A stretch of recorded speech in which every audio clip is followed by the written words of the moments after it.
Selamat pagi anak-anak, apa kabar? Bapak berharap semua kita dalam keadaan sehat dan baik-baik saja. Pada pagi hari ini kita memulai pelajaran kita, Pendidikan Agama Kristen pada hari Senin, 28 Maret 2022. Pelajaran kita ini seperti biasa kita awali ya dengan bernyanyi dan berdoa kepada Tuhan supaya pelajaran kita ini boleh berjalan dengan baik, nama Tuhan dipermuliakan, dan kita semua diberkati dengan materi ini. Kita bernyanyi dengan satu pujian yang berjudul Teman Setia. Silakan anak-anak kita ikuti bersama, kita bernyanyi bersama, memuji memuliakan Tuhan.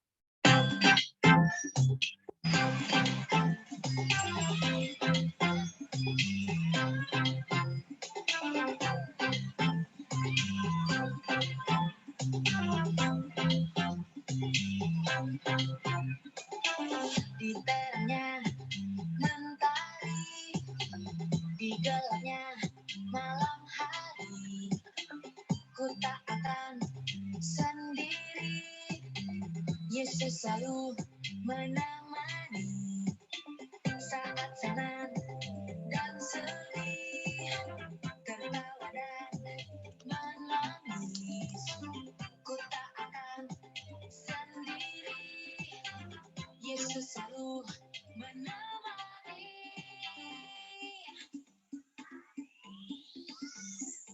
Yesus, Yesus setia, besar-besar kasih-Nya, takkan berubah sampai selamanya.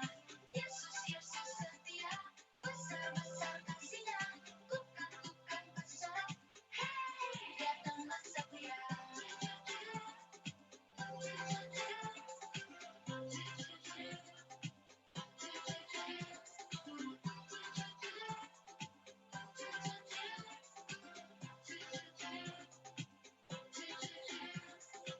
Saat senang dan sedih, tertawa dan menangis, ku tak akan sendiri. Yesus selalu menemani. Yesus, Yesus setia, besar-besar kasih-Nya, takkan berubah sampai selamanya. Yesus, Yesus setia, besar-besar kasih-Nya, bukan bersorak. Hei, Dia teman setia.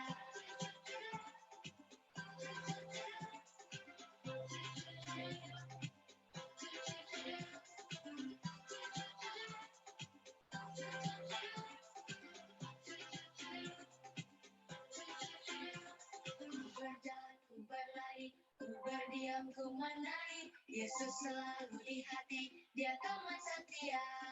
Ku berjalan ku berlari, ku berdiam ku menari, Yesus selalu di hati, Dia teman setia. Yesus, Yesus setia, besar-besar kasih-Nya, takkan berubah sampai selamanya. Yesus, Yesus setia, besar-besar kasih-Nya, bukan bersorak. Hei, Dia teman setia. Yesus, Yesus setia, besar-besar kasih-Nya, takkan berubah sampai selamanya. Yesus, Yesus setia, besar-besar kasih-Nya, bukan bersorak. Hei, Dia teman setia. Ayo anak-anak kita lipat tangan, tutup mata, dan kita berdoa kepada Tuhan Yesus.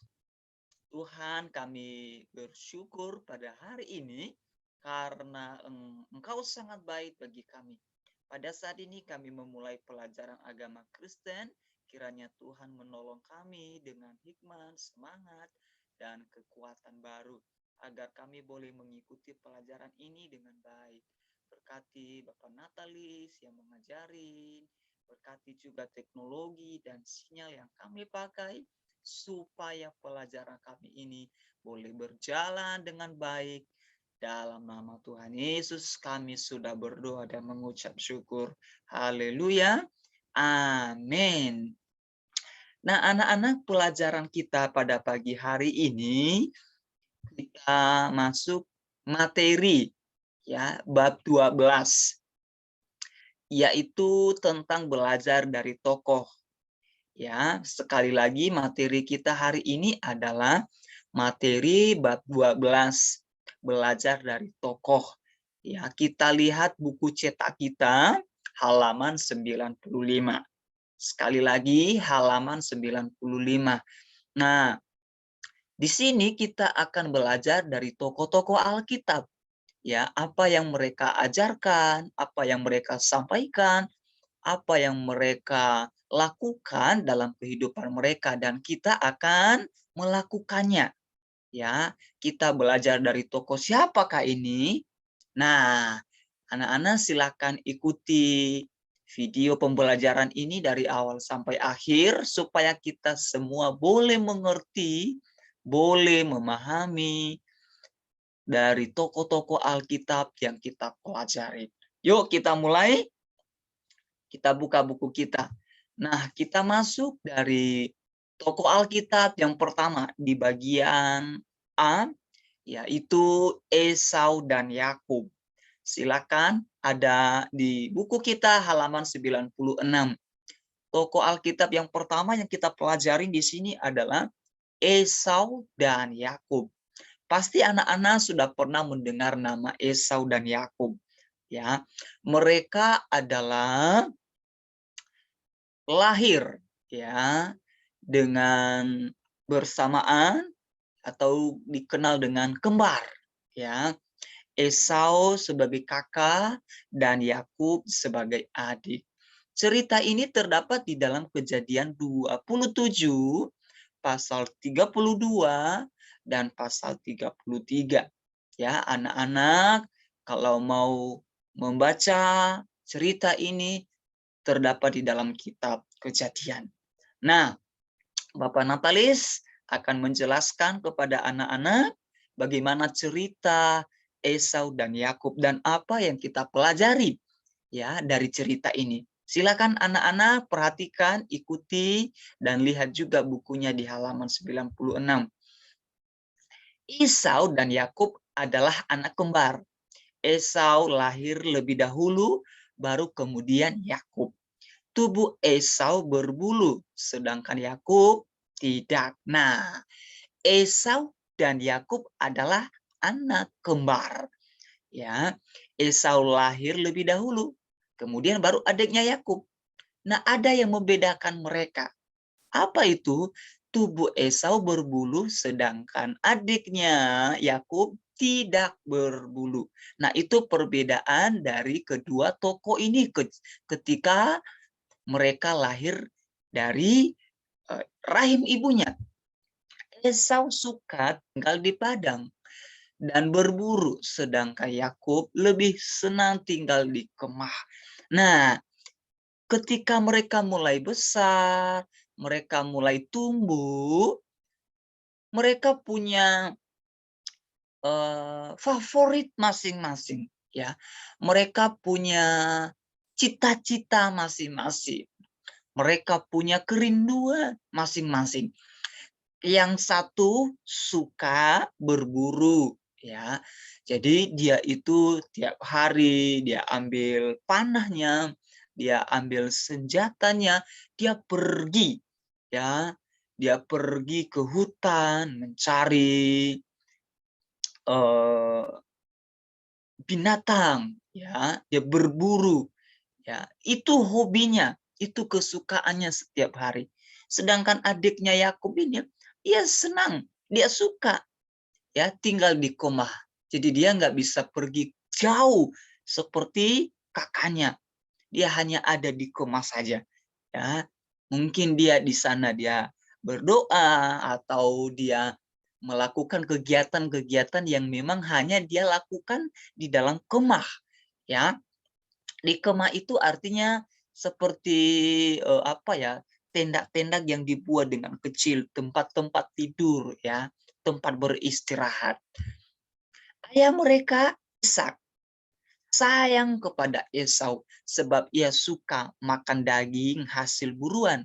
Sebaliknya ibu mereka Ribka sayang kepada Yakub. Nah, orang tua mereka nama ayahnya Ishak dan nama ibunya Ribka.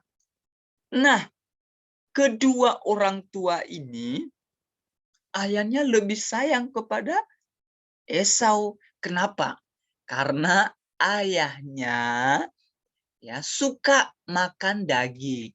Nah, ternyata Esau tadi hobinya berburu, ya, mencari binatang di hutan.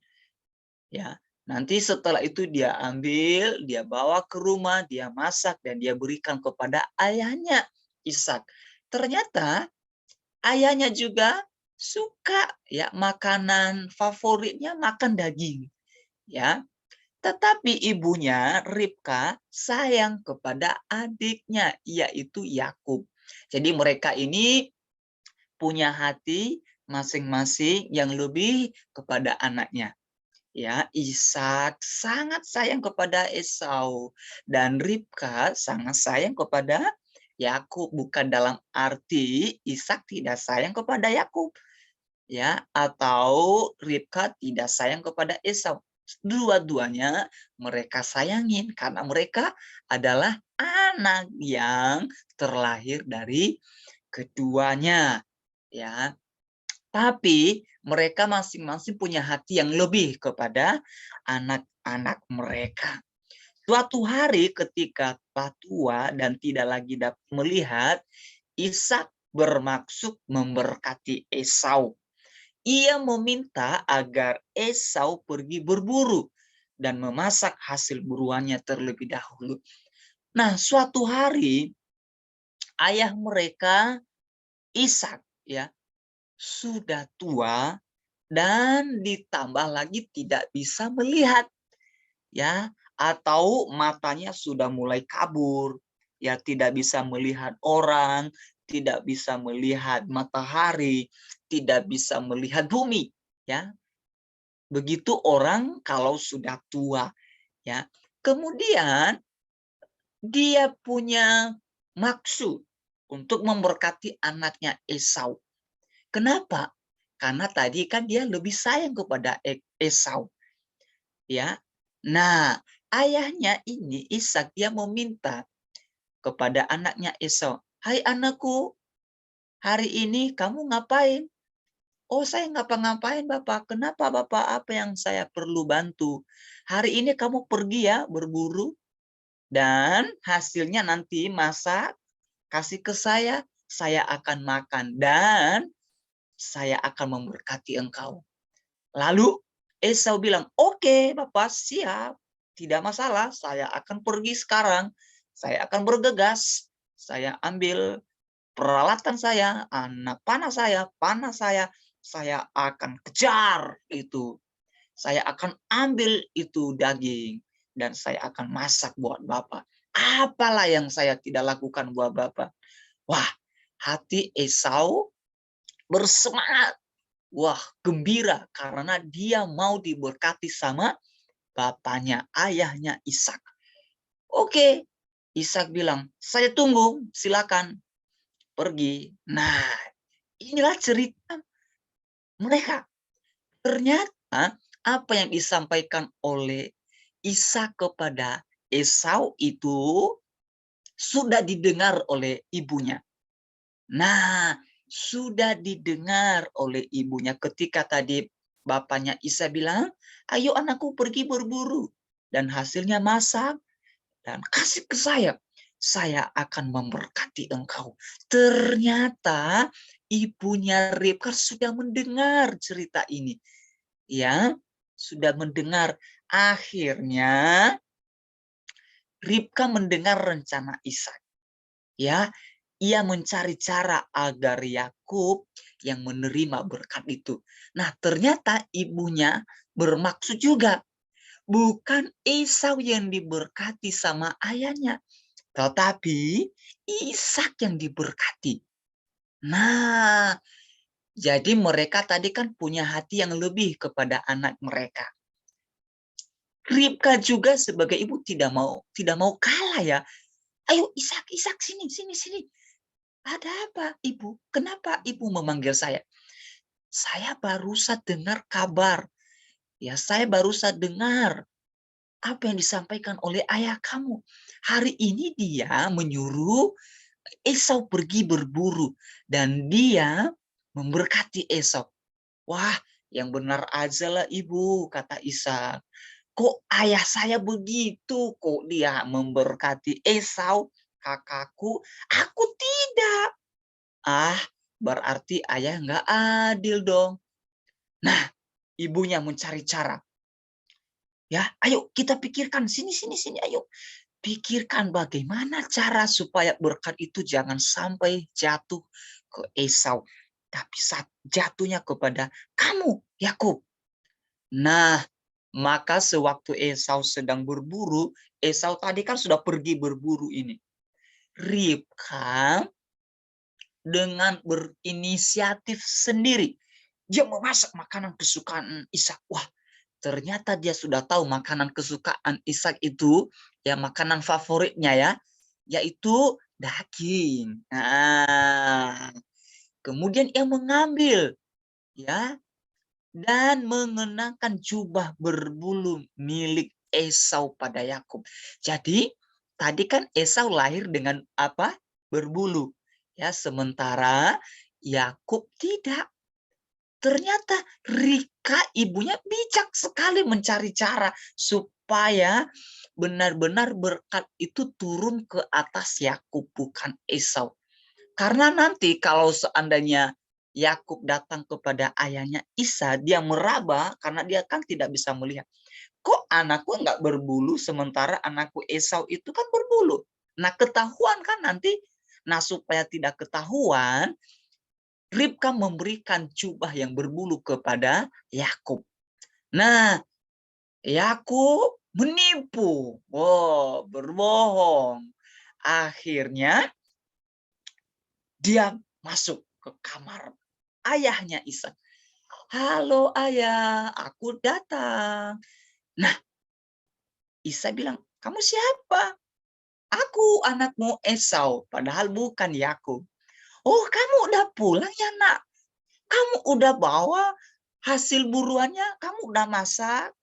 Wah, Bapak sudah nggak sabar lagi. Bapak sudah lapar dan Bapak mau makan itu daging.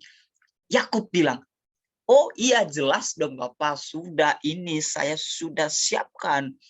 Bapak tenang saja, sudah. Wah dagingnya mantap.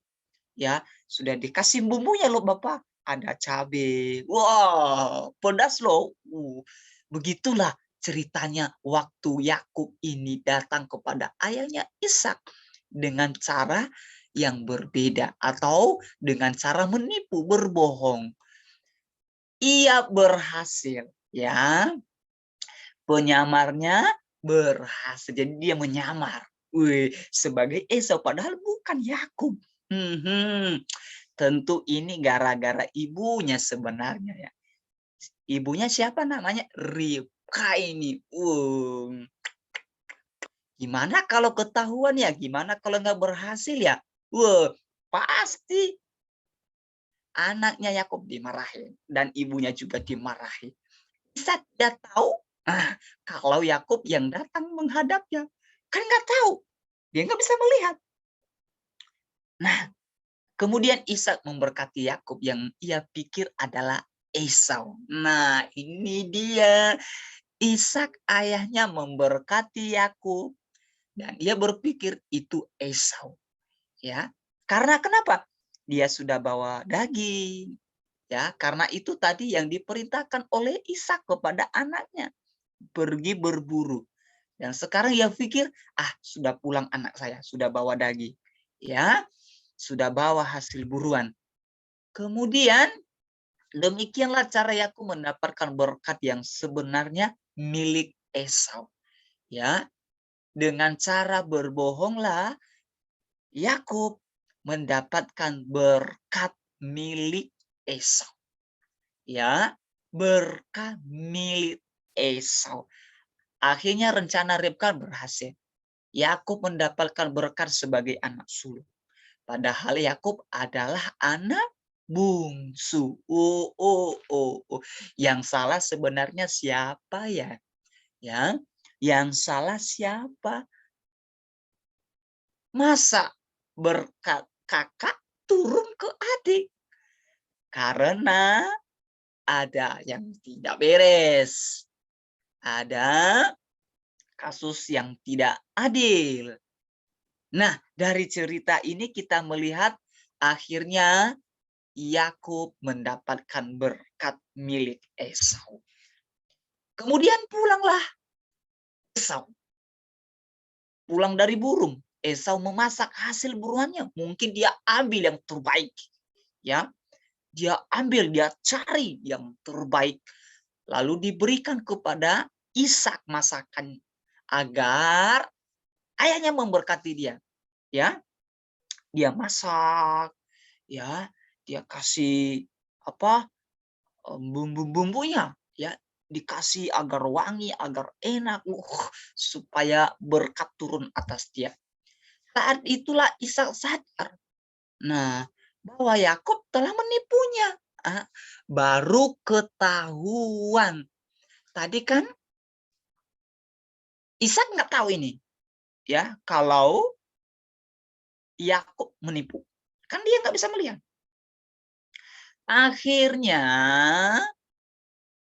berkat miliknya Esau sudah hilang. Namun berkat itu tidak dapat diambil lagi. Wah, tidak bisa. Karena sudah diberikan kan? Sudah diberikan kepada siapa tadi? Kepada Yakub, ya. Berkat dari Esau sudah diberikan oleh Ishak kepada Yakub. Dan itu tidak bisa diambil. Tidak bisa diambil lagi. Tidak bisa diambil lagi, sudah diberikan. Nah, apa yang terjadi? Yang terjadi Esau menangis. Aku sudah diambil berkatku. Hah, menangis dan marah. Mungkin dia pukul meja, mungkin dia kecewa, mungkin dia, wah, aku hajar ini adikku. Nah, akhirnya apa? Timbullah rasa benci dari Esau ke Yakub. Ia ingin membunuh Yakub adiknya. Waduh, kalau sudah begini udah berat dong. Ya enggak? Pernah enggak kamu marah? Pernah enggak kamu emosi? Ya, ya pernah lah Bapak Natalis. Bapak juga, ya, pernah marah. Tapi enggak sampai ingin membunuh. Tapi Esau bukan hanya marah loh. Ya, bukan hanya marah. Tapi sudah ingin membunuh adiknya. Ribka dan Ishak. Nah, tadi kan Ishak ini tinggalnya di mana tadi? Ya, di rumah kan? Ya, karena nggak bisa ngapa-ngapain. Ribka dan Ishak mengizinkan Yakub berlari ke Mesopotamia. Nah, karena perhatikan ya, Esau tadi ingin membunuh adiknya. Akhirnya Ribka dan Ishak, ibu dan ayah mereka, ayo, pergi. Pergi ke Mesopotamia. Pergi jauh-jauh, jangan dekat-dekat di sini. Jangan dekat-dekat, nanti kamu mati. Kamu dibunuh sama kakak kamu. Yuk, pergi. Pergi. Ya, pergi. Akhirnya Yakub pergi. Ya, dia berlari. Ya, dia tidak ingin mati. Kecurangan dan perilaku tidak adil menyebabkan kerukunan di antara anggota keluarga, ya, berganti dengan permusuhan. Nah, curang, berbohong, menipu menyebabkan apa? Tidak adanya kerukunan, tidak ada damai, tidak ada, ya, kedamaian di rumah. Coba misalnya kalau kamu, ya, berantem sama adik atau sama kakak kamu, apakah kamu damai? Apakah kamu bersukacita? Tidak, ya, tidak. Karena apa? Hatinya panas. Kamu tadi begini sama aku. Kamu tadi begini sama aku. Nah, setelah bertahun-tahun meninggalkan rumah orang tua mereka, ya, sudah lama sekali. Bukan hanya sehari ya, tapi ini bertahun-tahun. Ya, bisa saja 30 tahun, bisa saja 20 tahun, bisa saja 10 tahun. Yakub, ya adik Esau tadi, ingin pulang ke rumah. Ya kan, mungkin dia rindu sama mamanya, rindu sama bapak dan sama kakaknya. Namun ia takut bertemu Esau. Takut, dia takut bertemu sama siapa? Esau. Kenapa? Ih, jangan-jangan nanti aku kalau pulang aku dibunuh loh. Aduh, gimana ini ya? Aduh, saya nggak berani pulang deh. Soalnya kakak saya itu masih dendam deh sama saya. Aduh, gimana caranya ya? Akhirnya Yakub berpikir, galau, ya, supaya bagaimana cara dia bisa pulang bertemu dengan apa keluarganya. Sementara dia takut, apalagi bertemu dengan kakaknya Esau. Wow, karena dia sudah tahu kan kalau kakaknya Esau membunuh Yakub dan dia takut itu. Ya, dia takut mati juga ya. Oleh sebab itu ia mengirim utusan untuk terlebih dahulu. Nah, jadi sebelum dia sampai, sebelum dia pergi, dia mengirim utusan, dia mengirim orang ke kampungnya dulu. Nah, ke kampungnya dia, "Ayo, sekarang kamu pergi ya. Nah, pergi ya. Kasih tahu kalau saya mau pulang. Kasih tahu kalau saya mau ketemu sama ayah saya dan ibu saya." Meskipun Esau bersedia bertemu, ya. Padahal sebenarnya Esau bersedia mau bertemu dengan adiknya Yakub. Ya, sebenarnya dia sudah melupakan, dia sudah memaafkan atau dia sudah mengampuni atau dia sudah tidak ingat-ingat lagi kesalahan adiknya. Ya, Yakub masih takut sehingga ia berdoa minta pertolongan Tuhan. Dia berkata, "Lepaskanlah kiranya aku dari tangan kakakku, dari tangan Esau, sebab aku takut kepadanya. Jangan-jangan ia datang membunuh aku, juga ibu-ibu dengan anak-anaknya." Di dalam Kejadian 32 ayat 11. Jadi Yakub takut ya bertemu dengan kakaknya Esau. Dia takut dibunuh, takut ya dihancurkan, takut dibinasakan. Ya, padahal kakaknya sudah tidak ada niat melakukan kejahatan kepada adiknya Yakub. Pada hari yang ditentukan, mereka bertemu. Nah, mereka bertemu. Siapa? Yakub dan Esau dong. Ya, karena tadi kan Yakub sudah memberikan utusannya. Ya, akhirnya mereka bertangis-tangisan. Kamu kemana saja?" Setelah mereka bertemu, mereka saling melepas rindu, saling mengampuni, mereka berjanji untuk hidup damai. Wah, mereka menangis, "Ya adikku, iya kakak, aku minta maaf ya, aku sudah menipu, aku sudah berbohong. Iya nggak apa-apa lah, aku juga rindu kangen kamu. Kamu kemana aja? Kamu baik-baik saja ya?" "Iya kakak, baik-baik saja." "Adik juga gimana? Baik-baik saja toh?" "Iya, baik-baik saja." Nah, mereka saling mengampuni, ya. Dan mereka berjanji, ya. Berjanji untuk apa? Hidup damai, hidup rukun, tidak mau lagi berantem, tidak lagi bermusuhan, tidak lagi bertengkar, ya. Mereka sudah tinggal bareng lagi, tinggal bersama-sama lagi seperti yang dulu-dulu. Akhirnya apa yang terjadi? Yang terjadi mereka berteman lagi. Nah, kamu pernah nggak berantem sama temanmu? Kamu pernah nggak berselisih sama temanmu? Kalau sudah pernah, yuk cara untuk berdamai apa sekarang?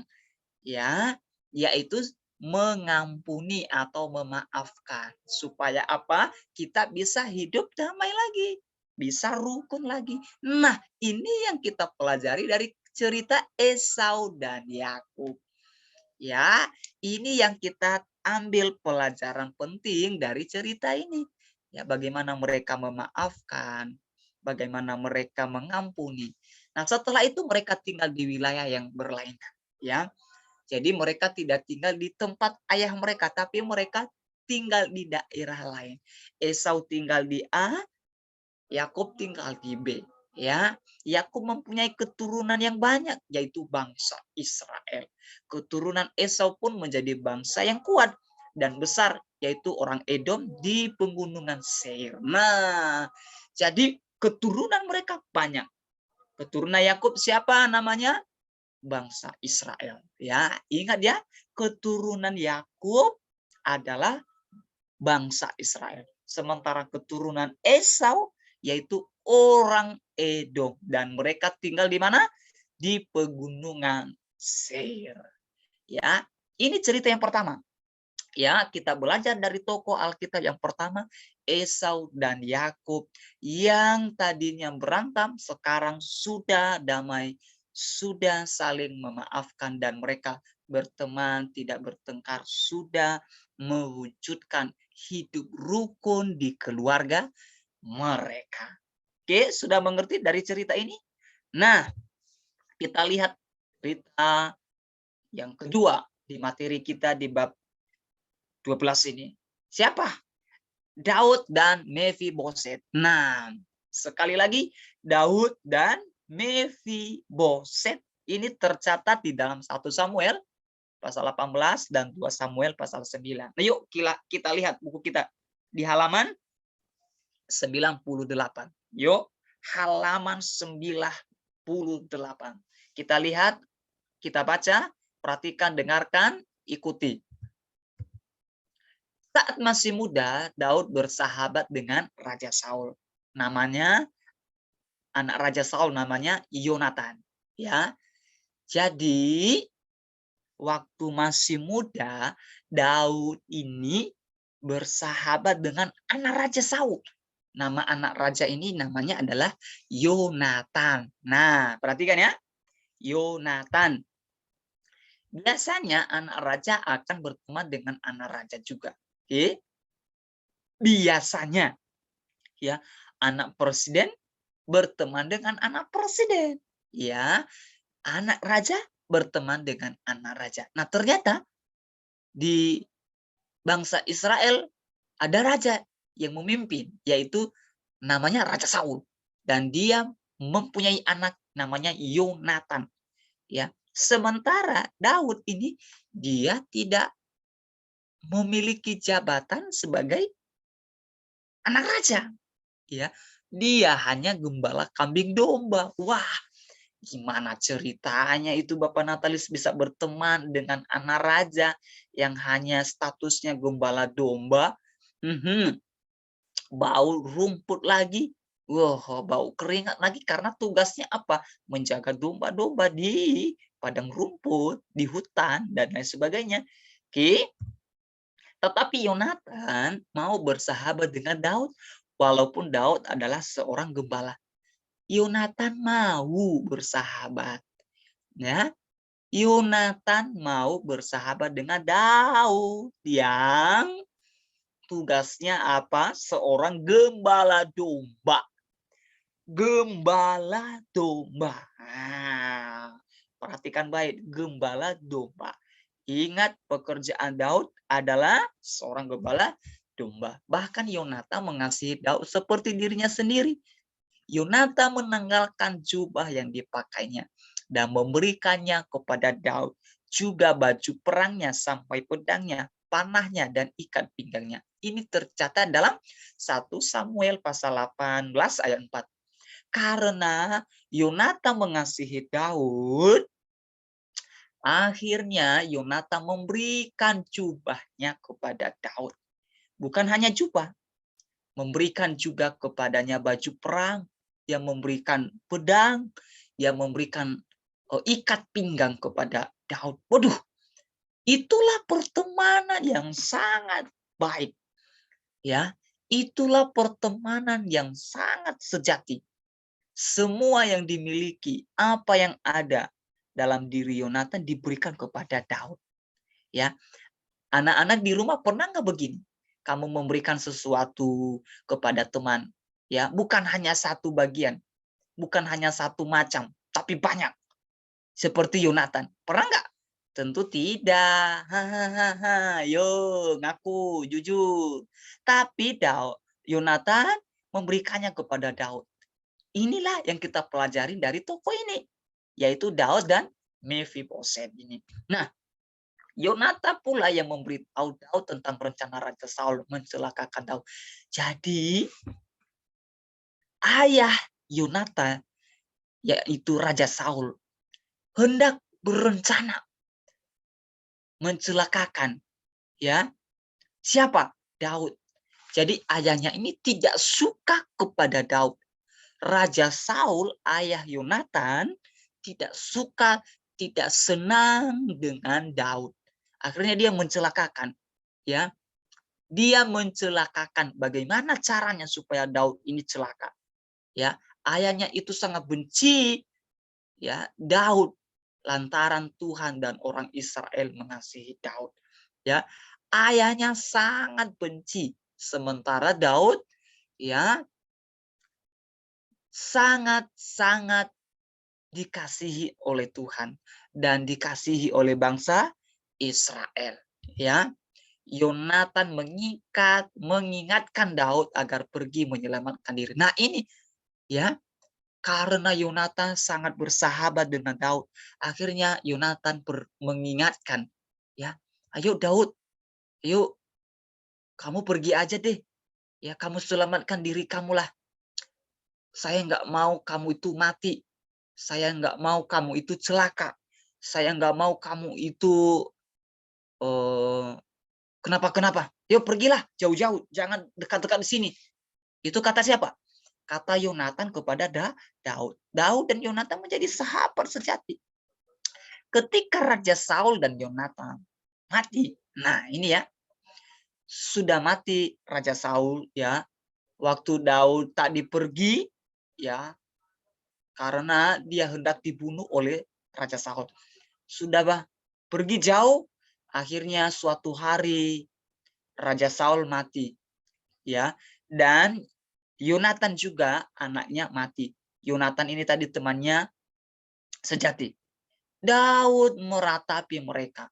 Meratapi artinya menangis, sedih. Dia berduka cita dalam-dalam. Karena kenapa? Teman sejatinya sudah tidak ada lagi. Ya, teman yang sejatinya sudah tidak ada. Dia menangis, aduh, Yonatan, engkau meninggalkan aku. Engkau meninggalkan aku. Dia sangat sedih. Ya, karena kenapa? Teman sejatinya sudah hilang. Nah, ketika Daud menjadi raja, menggantikan Raja Saul, Daud tetap mengingat perjanjiannya dengan Yonatan. Nah, tadi kan Raja Saul sudah mati. Dan Yonatan juga sudah mati. Akhirnya Daud diangkat menjadi raja. Karena Daud ini tadi kan dikasihi oleh Tuhan dan dikasihi juga oleh bangsa Israel. Jadi bangsa Israel lebih suka, ya, senang, mau kalau raja mereka itu digantikan oleh siapa? Daud, ya, yang tadinya dia adalah seorang gembala. Ya, seorang gembala dan sekarang dia sudah menjadi raja. Wah, sekarang sudah jadi raja. Enak sekali dong. Iya, enak jadi raja. Tetapi Daud, dia ingat perjanjiannya dengan Yonatan. Apa perjanjiannya? Nah, perjanjiannya adalah dia bilang begini. Yonatan bilang begini. Daud, nanti kamu kalau jadi raja, ada satu anak saya yang namanya Mephiboset. Jangan lupa, iya, ya, kamu rawat dia, kamu jaga dia. Ya, akhirnya apa yang terjadi? Setelah Daud menjadi raja, ia mencari keturunan Saul dan Yonatan itu di mana itu orang? Ya, di mana itu? Yonatan mempunyai anak laki-laki, ya, tapi ia berkaki cacat, ya. Dia tidak sempurna kakinya. namanya Mephiboset. Daud mencari-cari, di mana itu anak ya? Tinggalnya di mana? Tempatnya di mana? Akhirnya dia apa? Dia memberi perintah kepada anak buahnya. Yuk cari keturunan Yonatan sampai ketemu. Ya, Daud menyuruh orang menjemput dan membawa Mephiboset kepada Daud. Kemudian berkatalah Daud kepadanya, janganlah takut sebab aku pasti akan menunjukkan kasihku kepadamu oleh karena Yonatan ayahmu. Aku akan mengembalikan kepadamu segala ladang Saul, nenekmu, dan engkau akan tetap makan sehidangan dengan aku. Nah, jadi Mephiboset itu dibawa ke istana dan dia diposisikan sebagai orang yang luar biasa. Ya, dia tetap makan sehidangan semeja dengan Raja Daud. Ya, wah, baik nggak Daud? Baiklah, karena tadi kan dia sudah diselamatkan oleh Yonatan, ayah Mephiboset ini. Nah, sejak saat itu Mephiboset tinggal di istana. Setiap hari ia makan sehidangan dengan raja. Daud memperlakukannya sebagaimana anak raja. Mereka hidup rukun setiap hari. Ya. Daud sangat-sangat mengasihi Mephiboset. Ya, dia dikasih fasilitas, dia dikasih tempat, dia dikasih ruang, ya di istana. Inilah yang dilakukan oleh apa? Oleh Raja Daud kepada Mephiboset. Ya, tadi Daud berteman baik dengan Yonatan. Sekarang Daud berteman baik juga dengan anaknya Yonatan, yaitu Mephiboset. Mereka hidup rukun setiap hari. Mereka damai, ya. Mereka bersukacita, mereka senang, ya. Itulah yang dilakukan oleh Daud. Nah, dari cerita tentang Daud dan Mephiboset, kita belajar tentang hidup damai, ya. Tidak menyimpan rasa dendam, tidak menyimpan rasa kebencian. Justru yang ada adalah mengasihi, menghargai, menghormati, dan saling mempedulikan satu dengan yang lain. Itu ya.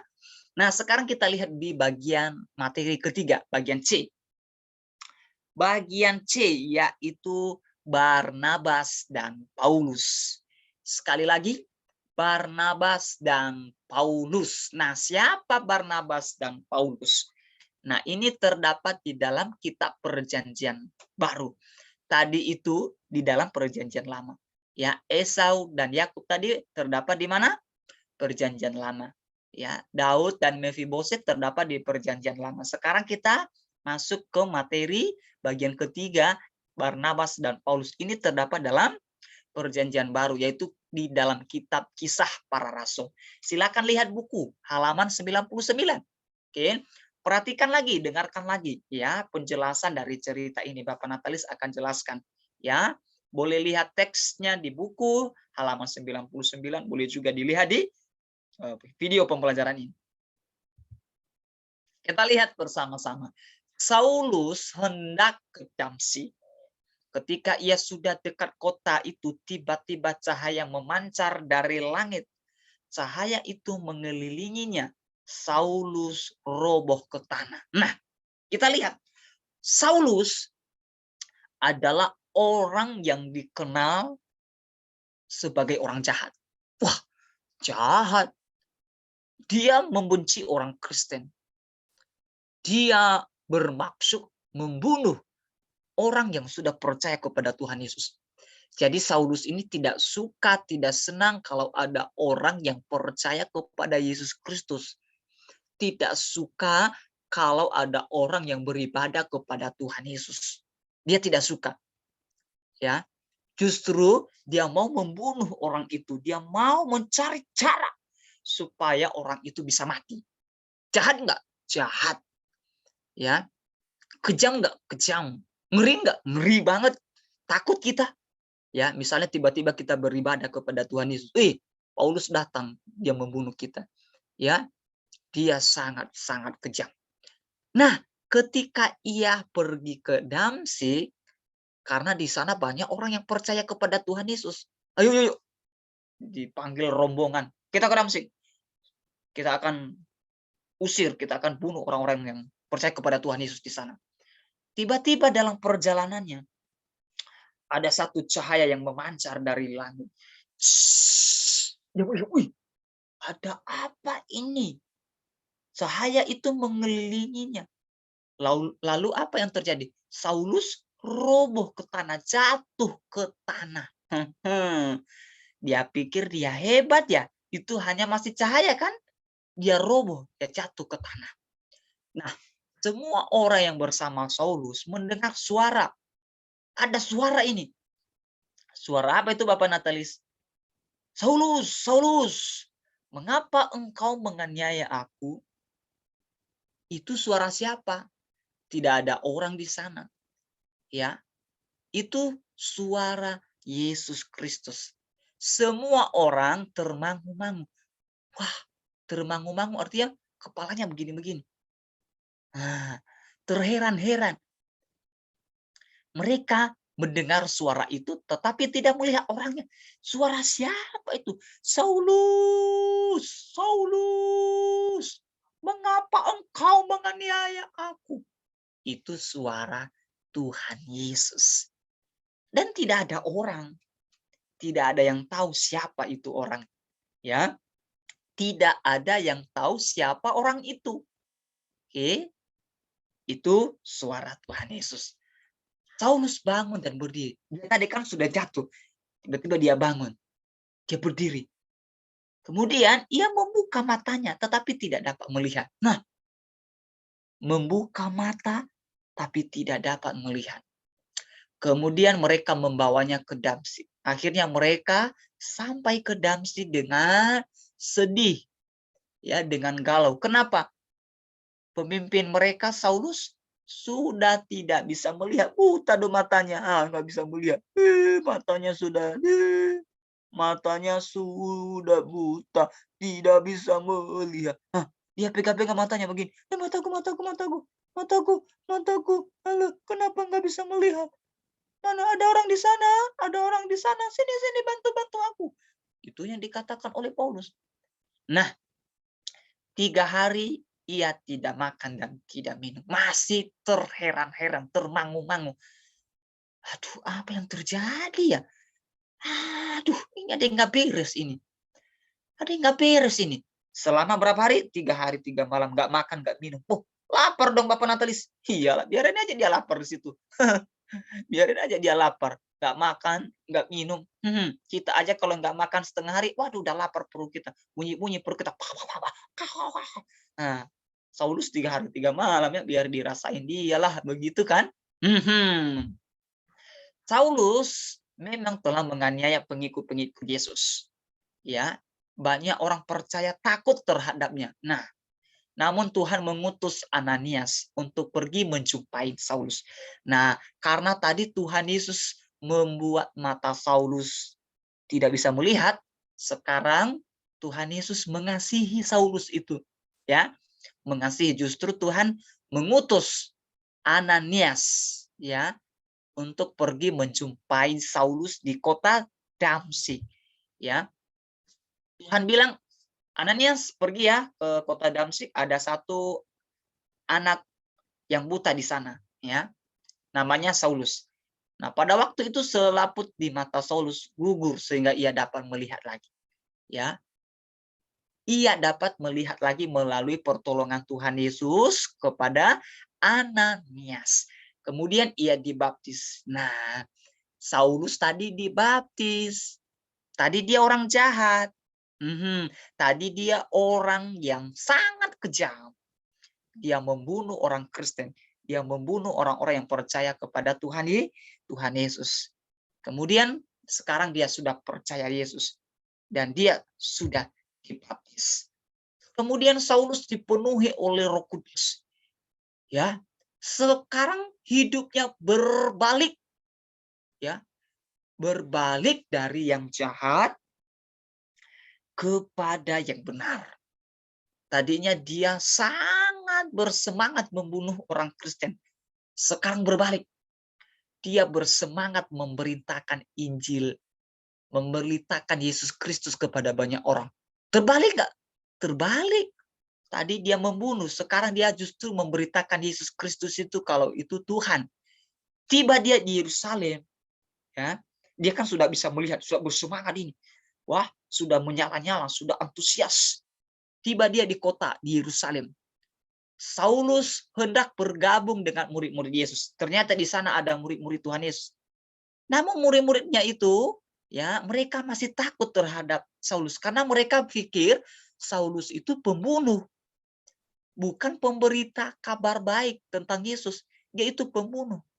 Tapi sebenarnya Saulus sudah tidak membunuh lagi, sudah berubah, sudah bertobat. Sekarang dia mau bergabung, dia mau menjadi pemberita Injil kepada banyak orang. Akhirnya murid-murid Yesus yang ada di Yerusalem takut, ya, masih takut kepada dia. Murid-murid Yesus belum percaya bahwa Saulus telah menjadi murid. Nah, belum percaya, ya. Mereka belum percaya kalau Saulus itu sudah menjadi murid.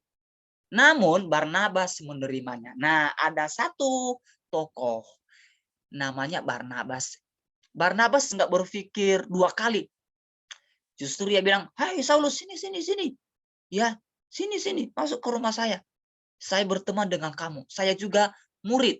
Ya, saya percaya kamu juga sudah jadi murid." Nah, akhirnya apa yang terjadi? Barnabas dan Saulus berteman baik. Ya, mereka berteman. Mereka bersahabat, yang membawa Yesus kepada para rasul dan menceritakan pengalaman Saulus, menceritakan pengalaman apa yang terjadi dengan Saulus, apa yang dilakukan. Jadi Barnabas menceritakan itu, ya, menceritakan itu. Barnabas membawa Saulus ke Antiokhia. Mereka tinggal di sana selama setahun. Mereka mengajar banyak orang. Di Antiokhia murid-murid pertama kali disebut Kristen. Jadi Barnabas dan Saulus atau Paulus tadi sekarang sudah bareng-bareng. Sudah tinggal bareng, tinggal bersama di daerah Antiokhia. Ya, mereka tinggal di sana selama berapa? 1 tahun. Lama nggak? Lama, ya, lumayan lama 1 tahun, ya. Mereka melakukan kegiatan mengajar di sana, memberitakan Injil, memberitakan firman, ya, kepada banyak orang di sana. Dan di sanalah pertama sekali disebut Kristen, ya. Di Antiokhia itulah pertama kali disebut, ya, Kristen. Jadi orang yang sudah percaya di Antiokhia itu mereka disebut orang Kristen. Ya, seperti kita yang sudah percaya kepada Yesus Kristus, kita disebut Kristen yang artinya pengikut-pengikut Kristus. Ya, pengikut-pengikut Kristus. Nah, pada akhirnya Barnabas dan Saulus bersama-sama diutus menjadi apa? Pemberita Injil. Saulus menjadi pemberita Injil dan Barnabas menjadi pemberita Injil juga.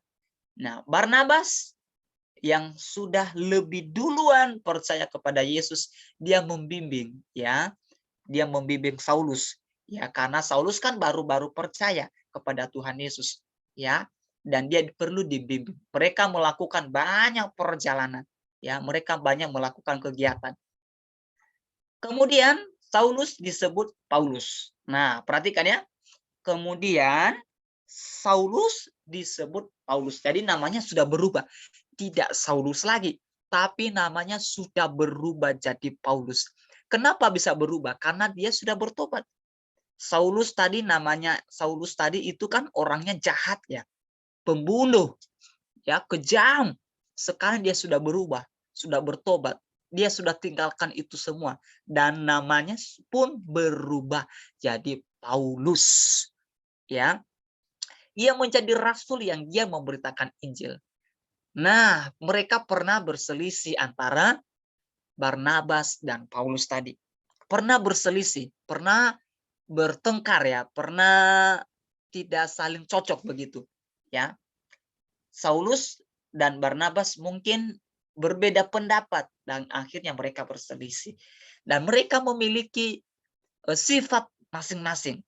Barnabas berhati lembut, sedangkan Paulus berjiwa pemberani. Ya, perhatikan, ya. Sifat Barnabas apa? Hatinya lembut. Sementara Paulus sifatnya pemberani. Ingat ya? Ya, Barnabas berhati lemah lembut dan Paulus berjiwa pemberani. Wah, dia nggak berani. Dia nggak takut mati, dia berani. Ya, sementara Barnabas hatinya lembut. Ya, nggak suka marah-marah. Ya, suka yang damai-damai saja. Dia nggak mau yang aneh-aneh. Meskipun demikian, keduanya terus saling menolong dalam pelayanan sehingga banyak orang percaya kepada Yesus. Mereka tadi sudah kan berselisih, ya, dan mereka berpisah. Ya, Barnabas memilih pergi ke kanan, Paulus memilih pergi ke kiri untuk melayani memberitakan Injil. Nah, sekalipun mereka berselisih, tetapi dari keduanya ini Barnabas dan Paulus tetap saling membantu, saling menolong dalam pelayanan mereka. Ya, sekalipun mereka benci, tapi mereka sama-sama menolong, sama-sama kerjasama begitu. Ya, pernahkah teman-teman tidak mau bermain denganmu? Ya, pernah nggak kamu ada teman kamu tidak suka atau tidak senang bermain dengan kamu? Bagaimana perasaanmu? Sedih nggak? Ya sedih sih ya, karena tidak ada orang yang bermain dengan saya. Ya, tidak ada orang yang berteman dengan saya. Itu kamu merasa kesal dan kesepian. Lalu apa yang kamu lakukan jika ada temanmu yang selalu sendirian, tidak punya teman, dijauhi oleh teman-teman lain? Misalnya ada teman kamu. Nah, teman kamu ini kamu melihatnya tidak ada yang berteman dengan dia, ya. Dia merasa sendiri, dia merasa sedih karena tidak ada orang yang berteman dengan dia, ya. Bagaimana sikap kamu terhadap dia? Apakah kamu mau berteman dengan dia? Apakah kamu mau bergaul dengan dia? Kamu dapat memilih menjadi teman yang baik, ya. Seperti Ananias yang mendoakan Saulus, seperti Barnabas yang berhati baik. Ya, bermainlah dengan semua teman. Terimalah mereka dengan baik. Nah, dari cerita yang ketiga yang kita ambil dari Barnabas dan Paulus. Tadi Paulus adalah orang kejam, sekarang dia sudah berubah. Dan Ananias, ya, Ananias tadi siap mau mendoakan Saulus sekalipun dia kejam tadi, ya. Demikian juga Barnabas yang berhati baik. Ya, dia berteman dengan Saulus, ya. Dia berteman dengan Saulus. Nah, anak-anak, pelajaran kita hari ini mengajarkan kepada kita, kita berteman kepada siapa saja. Ya, kita tidak boleh memilih-milih teman, kita tidak boleh memilih-milih orang, ya. Kita mau seperti Barnabas dan Paulus, ya, mau berteman, mau bergaul, mau bekerja sama, ya, hidup rukun, hidup damai sekalipun ya ada perselisihan, tetapi mereka tetap hidup rukun, ya. Tidak menyimpan rasa kebencian, tidak menyimpan rasa dendam di hati mereka. Justru mereka sama-sama membantu, sama-sama menolong, sama-sama hidup damai. Nah, ya, dari cerita ini kita akan pelajari bagaimana hidup rukun, bagaimana hidup damai. Membenci teman berarti membenci Tuhan Yesus. Oke? Menyayangi teman sama artinya menyayangi Tuhan Yesus. Nah, kalau kita benci dengan teman kita, kalau kita marah dengan teman kita, kalau kita kesal dengan teman kita, itu artinya kamu juga benci dengan Tuhan Yesus, kesal dengan Tuhan Yesus, ya marah dengan Tuhan Yesus. Boleh nggak kita melakukan seperti itu? Tidak boleh, ya, tidak boleh. Perhatikan baik, tidak boleh. Kita tidak boleh membenci orang. Kita tidak boleh memusuhin orang. Kalau kita benci berarti kita membenci Tuhan Yesus. Ya, sebaliknya, kalau kita menyayangi teman, nah itu artinya kita menyayangi Tuhan Yesus. Kalau kita mengasihi teman, itu artinya kita mengasihi Tuhan Yesus. Ya, itu artinya kita mengasihi Tuhan Yesus.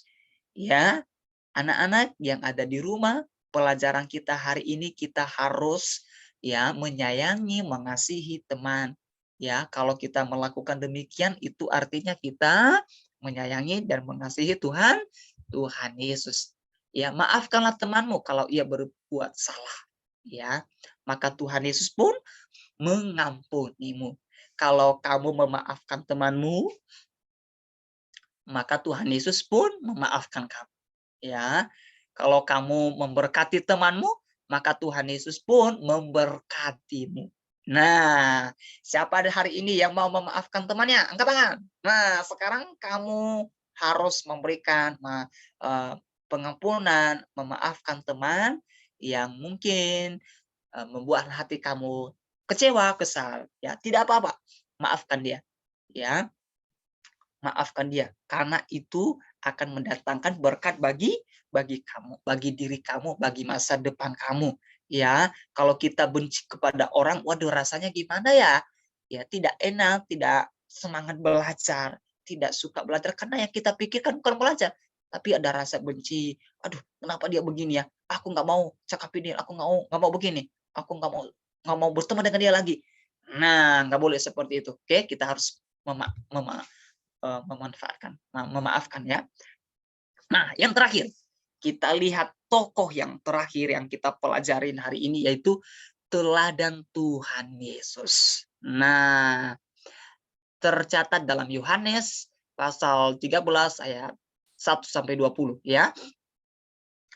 Lihat buku kita halaman 100. Yuk, halaman 100. Kita belajar dari tokoh yang terakhir yaitu Tuhan Yesus. Ya, semua kita sudah percaya kepada Tuhan Yesus, semua kita sudah meyakini, mengakui Tuhan Yesus itu adalah juru selamat kita. Dia Bapa kita yang mengasihi kita, Dia yang menciptakan kita, Dia yang menolong kita, Dia yang menguatkan kita, Dia yang memelihara kehidupan kita di bumi. Ayo kita belajar, kita lihat apa yang kita pelajari dari cerita ini. Seluruh kehidupan Tuhan Yesus dapat kamu baca dalam kitab Matius, Markus, Lukas, dan Yohanes. Ya, semua kisah, ya cerita Tuhan Yesus, ya ada di dalam kitab mana? Perhatikan ya, kitab Matius, Markus, Lukas, dan Yohanes. Ada 4. Oke, ada 4 kitab yang menjelaskan tentang kisah Tuhan Yesus. Sekali lagi, Bapak sampaikan ada 4 kitab yang menceritakan kisah kehidupan Tuhan Yesus. Kitab apa saja itu? Yang pertama, Matius, oke, kedua Markus, ketiga Lukas, dan keempat Yohanes. Ingat ya, 4 ini. Namun khusus saat ini kamu dapat membaca ayat Alkitab. Ya, kamu boleh dapat baca di dalam Yohanes 13 ayat 1 sampai 20 ya. Kamu boleh baca ya.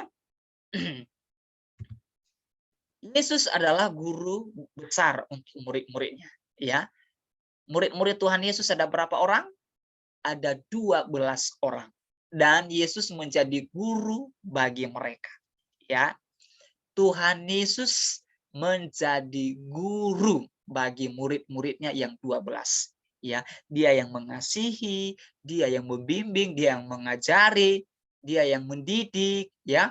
Namanya guru, sama seperti kita di sekolah kan, diberikan pelajaran oleh guru kita. Yesus juga demikian kepada murid-muridnya, dia berikan pelajaran supaya murid-muridnya bisa lebih baik, bisa hebat, bisa luar biasa lagi. Yesus adalah Mesias, anak Allah yang hidup. Ia melakukan banyak mujizat, ya. Tuhan Yesus itu adalah Mesias. Mesias adalah yang diutus Allah, ya, yang diurapi, ya, yang diperlengkapi, dan dia adalah anak Allah yang hidup. Dia melakukan mujizat. Mujizat itu artinya kejadian-kejadian yang tidak bisa dilakukan oleh manusia, seperti misalnya yang buta melihat, ya, yang lumpuh berjalan, yang tuli mendengar, bisu bisa bicara, dan lain sebagainya. Ya, itu yang dilakukan oleh Tuhan Yesus dalam pelayanannya selama dia ada di dunia ini. Ia menyembuhkan orang sakit, yang buta jadi melihat, yang timpang jadi berjalan, yang lumpuh jadi berjalan dan melompat, yang sakit kusta menjadi tahir, ya. Sakit apapun dapat disembuhkan. Yesus juga membangkitkan orang mati, ya, orang muda di Nain dan Lazarus. Nah, ini ya, Yesus melakukan mujizat, ya. Dan bukan hanya itu, dia juga membangkitkan orang mati. Waduh, dahsyat Bapak, ajaib ya. Ajaib sekali. Namanya juga Tuhan ya. Dia bisa membangkitkan orang yang sudah mati, ya. Yang sudah mati ada orang muda di Nain dan ada Lazarus. Dia bangkitkan itu. Wah, sudah mati, sekarang dia sudah bangkitkan. Wih, bangkit tuh, hidup lagi. Nah, itu yang dilakukan oleh Tuhan Yesus. Murid-murid menghormati Yesus. Nah, ingat ya, murid-murid menghormati Yesus. Ya, murid-murid menghormati Tuhan Yesus karena mereka percaya Tuhan Yesus itu guru, Mesias, anak Allah, Tuhan dan juru selamat. Mereka menghormati. Mereka tidak bermain-main dengan Tuhan Yesus. Ya.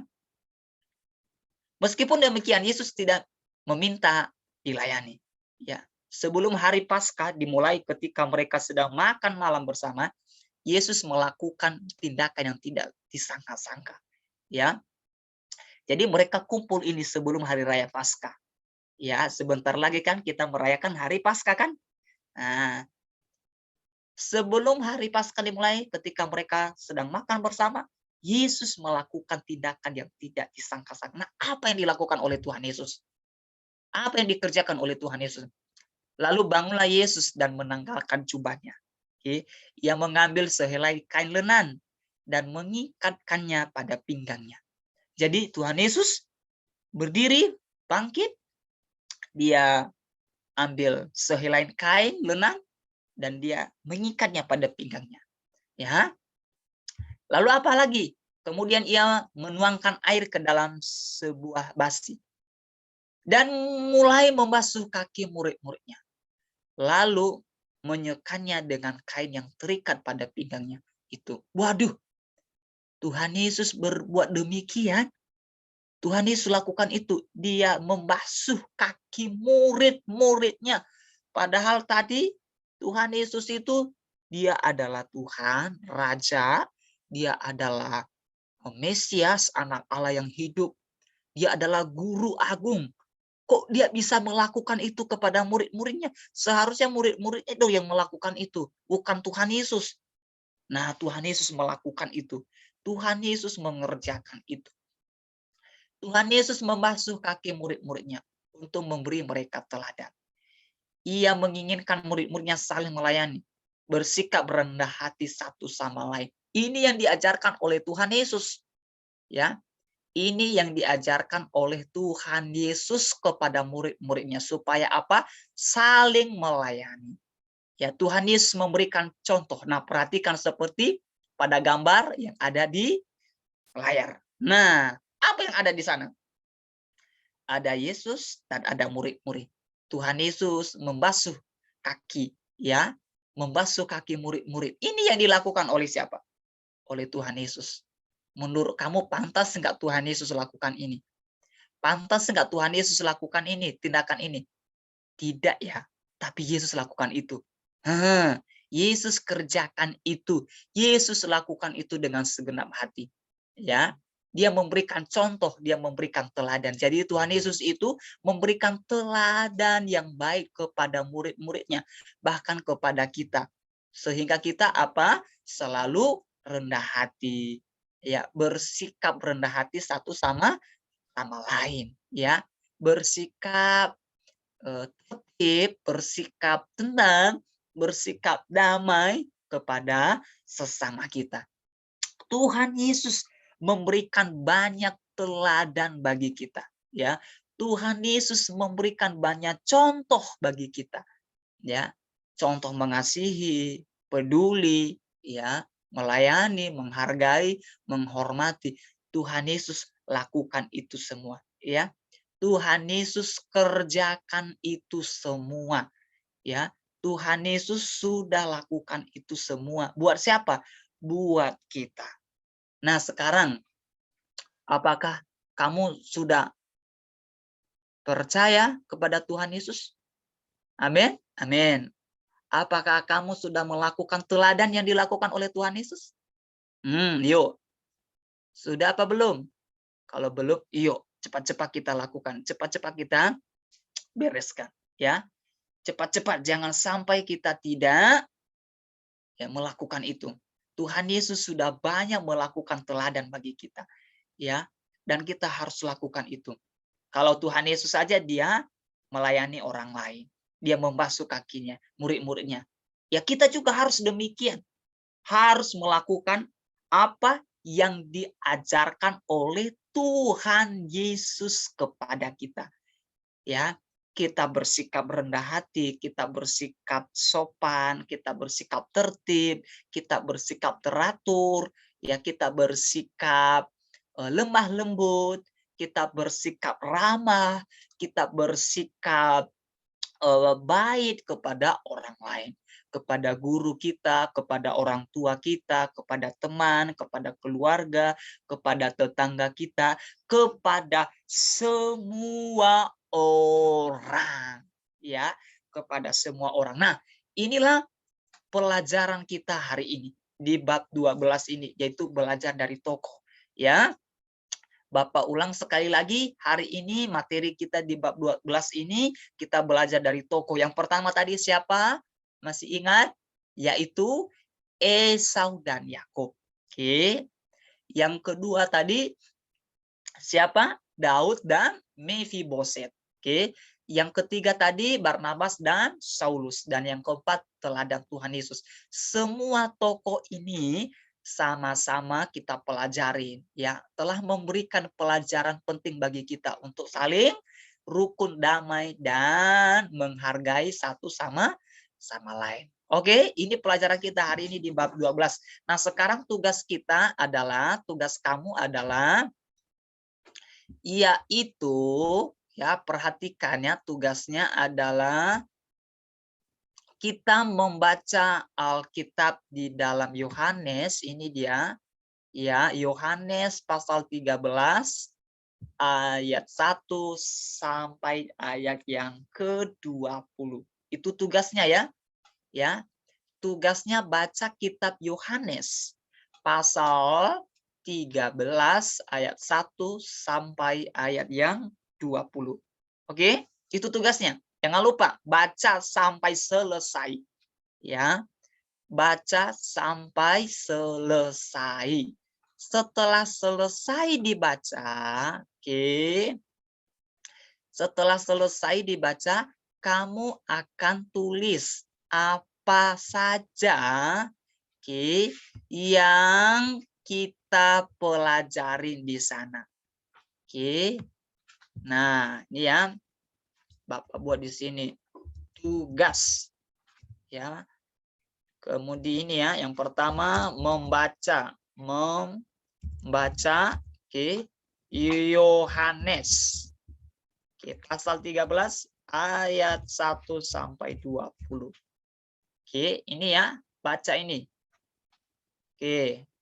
Kemudian tugasnya yang kedua, tuliskan ya, apa yang dilakukan oleh Tuhan Yesus dalam teks Alkitab tersebut. Nah, oke. Ini dia tugasnya.